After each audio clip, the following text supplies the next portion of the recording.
Russia is the enemy, and let's not forget that. It's not just Ukraine's enemy, it's Europe's enemy, it's the United States' enemy. So, as Mark said, what's going on the battlefield right now is a stalemate. And they're losing soldiers every day. They're losing upwards to 1,119 soldiers a day. We're approaching the 4-year anniversary. And 1 year in the Trump administration, 408,140 Russian casualties have occurred over that single year. That is double any of the 3 previous years of casualties. So they're losing on the battlefield. They may be making small incremental gains, but they're not succeeding in conquering Ukraine. Today with us are John Sweet, retired U.S. Army colonel, and Mark Toth, foreign affairs and security policy expert in the weekly program Intelligence Reports with John Sweet and Mark Toth. Welcome to our program. Sophia, thanks for having me back on the show. Really appreciate it. Thanks, Sophia. Good to see you and John together here. Ukrainian President Volodymyr Zelensky does not currently plan to attend the Davos forum, and various media have reported that a meeting between Zelensky and Donald Trump is unlikely actually to take place during this forum. Mark, what is your reaction to this turn of events? It's interesting to hear what you think. Yeah, I think the upcoming meetings in Davos, President Trump is leaving as we speak on Air Force One to travel to Switzerland, are going to be interesting. I think there's going to be a lot of kabuki theater. I think Trump is trying to play magician here in terms of getting his Gaza peace board signed on to. There's rumors, obviously, that Kirill Dmitriev is going to be meeting with Steve Witkoff, Jared Kushner, and who knows else, potentially Trump on the sidelines. Time will tell. And I think it's probably wise that Zelensky doesn't appear to hear. The cards in play right now are not necessarily good ones for him in Davos. I think it's better for him to stay in Ukraine itself, continue leading the war effort there, and let his European partners take the brunt of whatever's on Trump's mind right now. Because if we look at the past 24 hours of Trump, he's been somewhat on a war path. He's been critical of U.S. allies. He's thrown Emmanuel Macron under the bus by tweeting something private between them and basically saying no one in Europe wants him because he distanced himself from Trump's peace board plan in Gaza. He's gone after Keir Starmer over the strategically vital base in Diego Garcia, even though earlier last year, Marco Rubio signed off on that transaction. So, from my standpoint, I think Zelensky's smart to stay on the sidelines here because I don't think much good can come of Davos. I think it's just best to let that play off and let the play out and let the European allies of Ukraine figure it out and then regroup later on next week. And since you already mentioned the visit of Kremlin special envoy Kirill Dmitriev, and he's planning to have a meeting with Jared Kushner and Steve Witkoff, John, what can we expect from this American-Russian meeting? More of the same, which at the end of the day will come to nothing. Look, this truly falls into the category of Einstein's definition of insanity, right? It's continuing to do the same thing over and over again and expecting different results. And quite frankly, the U.S. continues to go back and offer up concessions, and Russia continuously says no and demands more. So I don't see anything else coming out of this. They only understand, they being Russia, they only understand violence of action. They don't understand negotiation. Or they do understand negotiation because they understand how to get what they want. And so far, they've been getting what they want. But it's more of the same. I don't think anything's going to come out of it because at the end of the day, the deal is not between the United States and Russia. The deal has to be between the United States and Ukraine, and Europe gets a vote. So unless those other two members are brought to the table, it's more of the same. It's as they say, it's a big fat zero. Euronews journalists note that Dmitriev could potentially derail a U.S. security deal for Ukraine. Mark, based on your information, your assessment, how influential is Dmitriev in the eyes of Americans, and is it realistic that he could affect the outcome? Yeah, Sophia, it's a great question. I agree with John in terms of his analysis that not much will come of it. My assessment of Dmitriev, and we just, looking to his tweets of late on X, this is a guy that I feel like there's a setup in the making.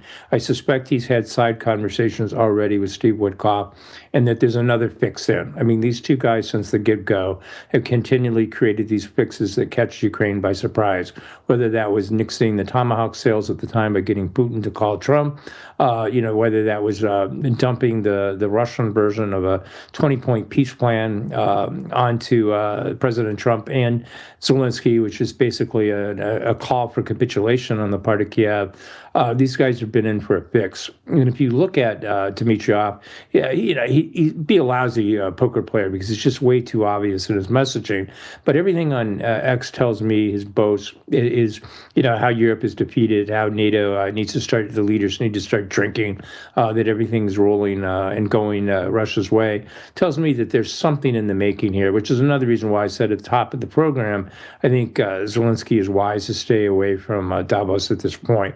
Because get ready for a blow. I think something's coming. I think Witkoff and Dmitriev have concocted something, and that they're going to unleash that, sometime this week. Now, having said that, very quickly to answer your question on Dmitriev himself, he's not very influential in the U.S. He's obvious. It's been clear from the get-go. John and I have written several articles about this, where he's trying to insinuate himself into U.S. politics, indeed Western politics. That doesn't play well. Americans don't like foreigners interfering with their domestic political affairs. So on that surface, he's doing himself no favors. Again, but I think his message and his audience is back to Putin, like, look what I'm doing, and that he's just kind of fanning the flames of discord and getting those, on the far edges in the U.S., be it the Tucker Carlsons, the Candace Owens, and the like that are just, inherently anti-Ukraine. But overall, I think his effect is minimal, except the damage that he causes inside the White House itself. There, the impact is greater. And today I listened to Russian Foreign Minister Sergei Lavrov, who has issued new statements, as usual, claiming that Europe is preparing for war against Russia and that Russia is not ready for peace under the currently proposed terms. Mark, and do U.S. delegation team actually feel that Russia is trying, maybe to use the time to make something great on the battlefield, and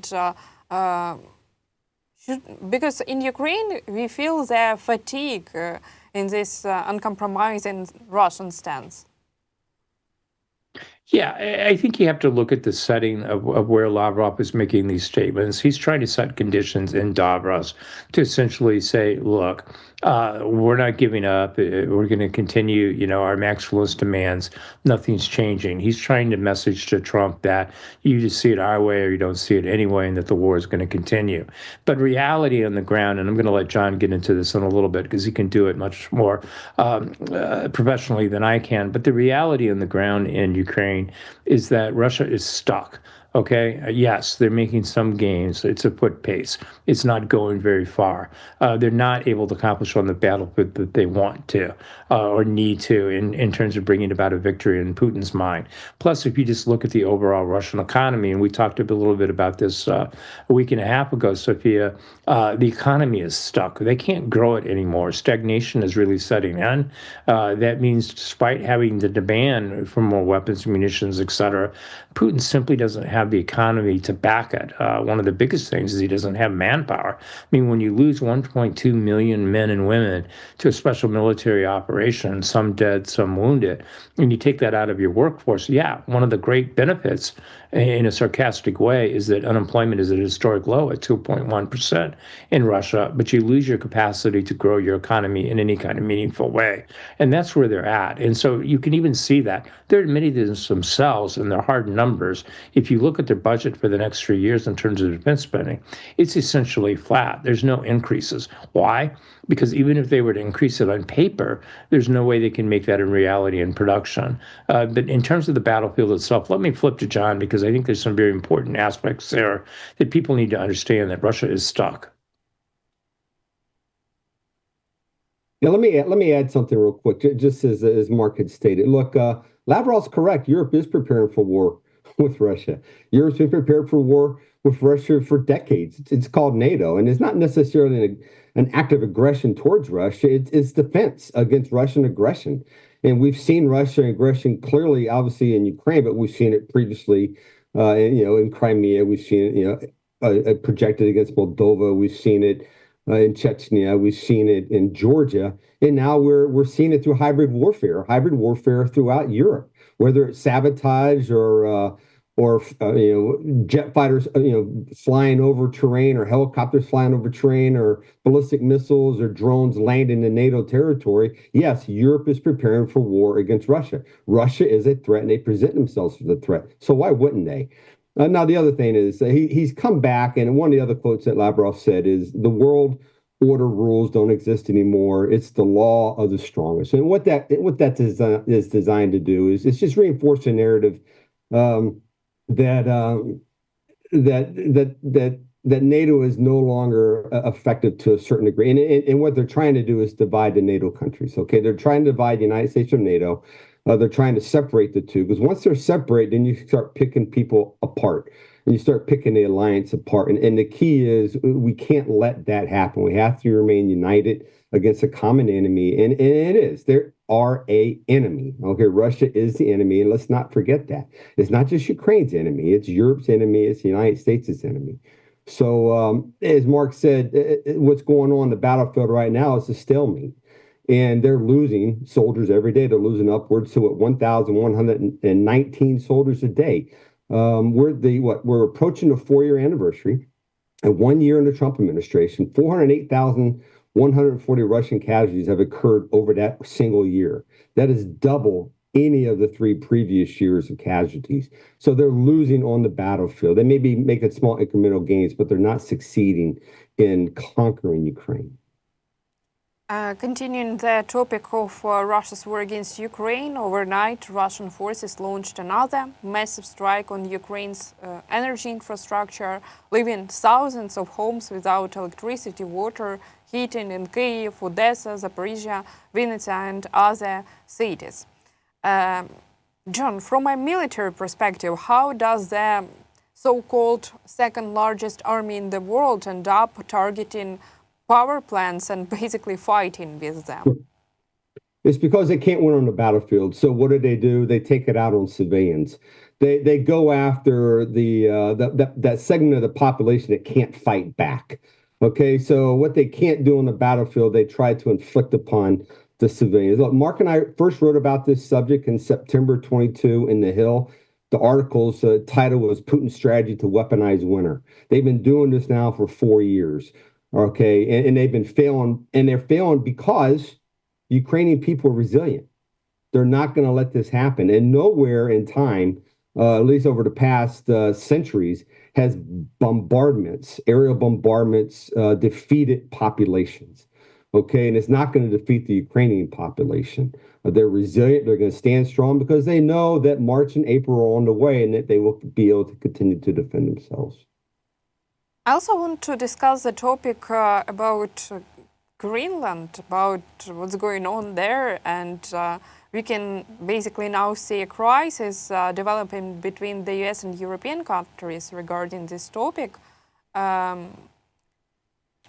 Mark, John, what's your assessment? How dangerous is this situation, and can we expect that Russia actually can use the situation and against Ukraine?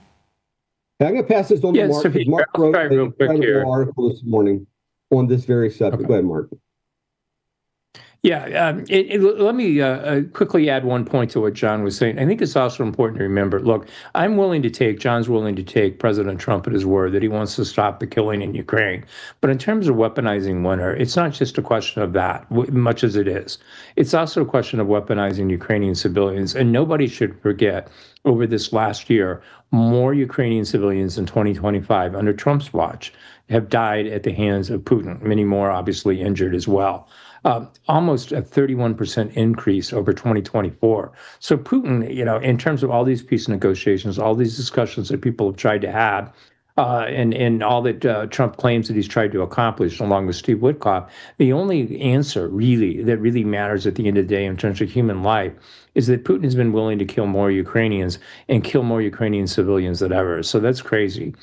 Quickly, in terms of Greenland, from my standpoint, this is probably still a leverage play by Trump. If we step back and we look at what he's doing, this is typical for his kind of negotiating tactics: to be bombastic, to overreach, to make it clear that he's going to grab something off of the table so that he can get concessions from the table. From his negotiating partners, in this case, Denmark, and by extension, the European Union and some NATO members. But having said that, the damage that he's doing, the messaging that he's signaling to Putin that, the world can somehow be carved up, and the messaging that he's potentially sending to Chinese President Xi Jinping that the world can be carved up as well, meaning Taiwan, is not a good message. The U.S. could have had everything that it wants and needs under the 1941 treaty that currently exists. Granted, look, control of Greenland is a key point. In terms of a Golden Dome structure, some kind of multi-layered air defense for the U.S. That can handle emerging threats as they're coming: drones, ballistic missiles, hypersonic missiles, etc. Greenland is vital to that, but he could have had all of that. So, I think this is a question of Trump trying to flex here for negotiating, but I think purposes with the damage that he's doing to U.S. relationships, to NATO, etc., is not good. And at this point in time, it's not good for Ukraine, because any kind of division that's happening between the U.S. and NATO is distraction away from what needs to be happening on the ground in Ukraine. Europe can't get caught up in a fight right now with the U.S. I think Merz is taking the right approach to this. The German chancellor, he just came out and basically said, look, in terms of the greatest threats facing Russia, it's not Greenland, right? The greatest threats facing Europe, it's not Greenland. It's a loss of a war in Ukraine. Europe needs to get that message through. I'd ignore Trump in terms of Greenland. He's not going to militarily invade it, and focus instead on doing what the coalition of the willing can do, and not just talk about an air defense in Western Ukraine, no-fly zone, etc. would be a good way to start. At the same time, Trump actually using economic pressure on European countries supporting Greenland. John, could maybe you assess the potential consequences of this tariff war not only for Europe but also for the US itself? Well, absolutely. It's ill-advised. It only furthers to support the narrative that Russia wants everyone to believe, is that the NATO alliance is fractured, and this only plays into that narrative. And the more the United States and NATO confront one another on the subject of Greenland, the stronger that narrative becomes. Tariffs aren't going to solve the issue. And what's really disappointing is that at the end of the day, Greenland is by default part of NATO. I mean, if it's a territory owned by Denmark, and it is therefore by extension NATO territory. It is occupied by NATO forces. The United States occupies it with military bases, a military base, and we've seen upwards to 8 European countries now commit forces. Now, I bet not a lot of forces, but there are ground forces there in which they are making a message back to the United States that we're involved. So if the issue truly is Greenland is the anchor, if you will, to security of North America, then let NATO be part of that security. It doesn't have to be a U.S. only, because it also affects Europe. So it's not helpful. And quite frankly, and Mark and I have gone over this hundreds of times in the past couple of weeks, we just don't understand where it's going. And my last question for today about 1 year Donald Trump ruling the second time. A year ago on January 20th last year, Donald Trump was inaugurated. And in your latest Substack analysis, you assessed his first year in the office and concluded that Trump's overall final grade is F.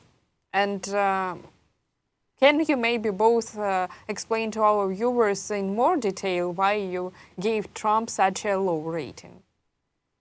Well, I'll start and then I'll let Mark finish, because Mark went in depth on the article, and then that was the result of days of telephone conversations between the two of us trying to get to common language, okay?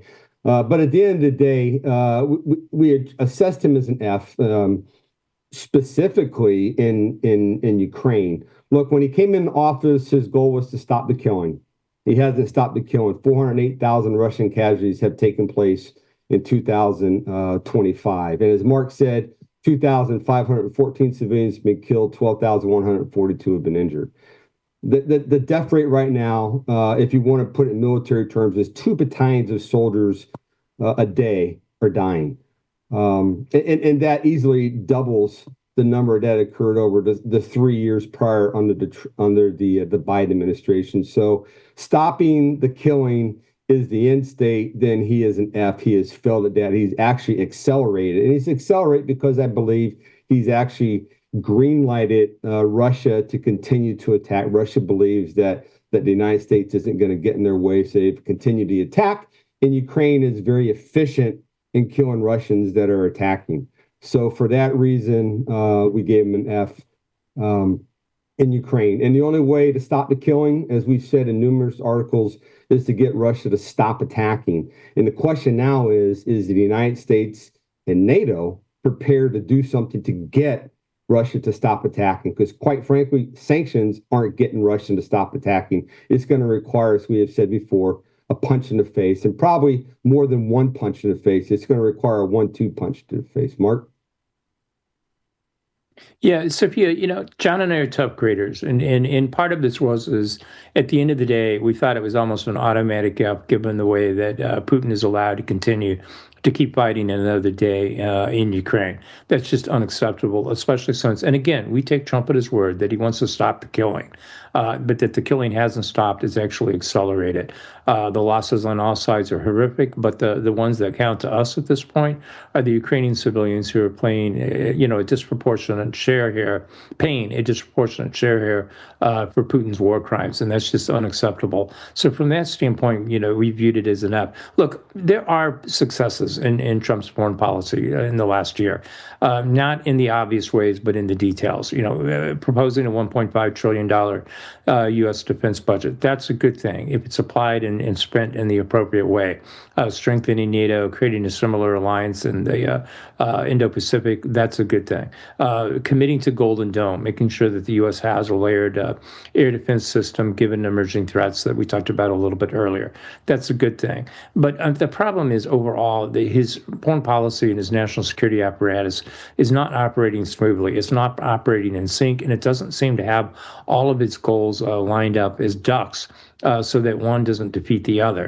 And for instance, one example of that is, look, he decided his decision to focus on Venezuela, but by pivoting away U.S. troops and assets from the Mideast, he found himself exposed when Iran was probably at its weakest, was closest to being toppled by the protests that were going on there. But because of Pete Sefcoff, the guy that, we kind of view, John and I do at least, more as a messenger boy as opposed to a leader of the Pentagon, because he didn't have the gravitas, the experience, the Prussian type of thinking needed to realize that, hey, maybe we need to hedge our bets in the Mideast a bit and not build up as much in the Caribbean. Trump couldn't react. He couldn't strike Khamenei and his regime at a time that would have been most advantageous. And maybe upwards of 16,000, 20,000 people, depending on what reports you want to believe, have now been killed as a result just in the last several weeks since December 28th. That's not acceptable. So in our minds, while we gave him an A+ for bombing Iran's nuclear reactors, the fact that he wasn't there to put them down to the count when it counted, within the last week, he may yet do so, and it looks like that's what's going to happen. We viewed that as enough as well. One slightly bright spot, if you're looking for fairness here and balance, which John and I do, his efforts on China, especially in terms of the oil, John's been really good about reminding me of this, is that slowly but surely the U.S. has been hemming in external oil resources, be it in Nigeria, the strikes that happened there on ISIS, be it potentially the strikes that's going to happen in Iran, the oil supplies that they get there, then obviously in Venezuela, where Beijing is getting boxed in, really just reliant in terms of oil and energy supplies coming from Russia. So from that standpoint, it's been good. But basically, Trump lost the tariff war to them. China's economy continues to grow. They had 5% 5% GDP growth. Their exports went up a whopping to amount to $1.19 trillion and so forth. So if you look across the board, there's nothing there to give a positive grade to overall, and that's why we came to the F. Now, don't get me wrong, Trump can turn this all around quickly. He can take these Fs and make them As if only he'll recognize one key thing that John and I stressed in our interrupt today is that Putin is the problem. He's not the solution. The sooner that Team Trump gets that and realizes he's not a long-term strategic partner, certainly not in Gaza, certainly not around the world, certainly not in any kind of pivot where Putin gets pulled off and becomes part of an axis against Beijing, all the better. Then he can be on much sounder footing as he starts year two. Time will tell if he does that. Thank you very much for our conversation, for this discussion, and for being with us today. Hey, thank you, Sophia. It's great to be back on the show again. Thank you, Sofia. Take care.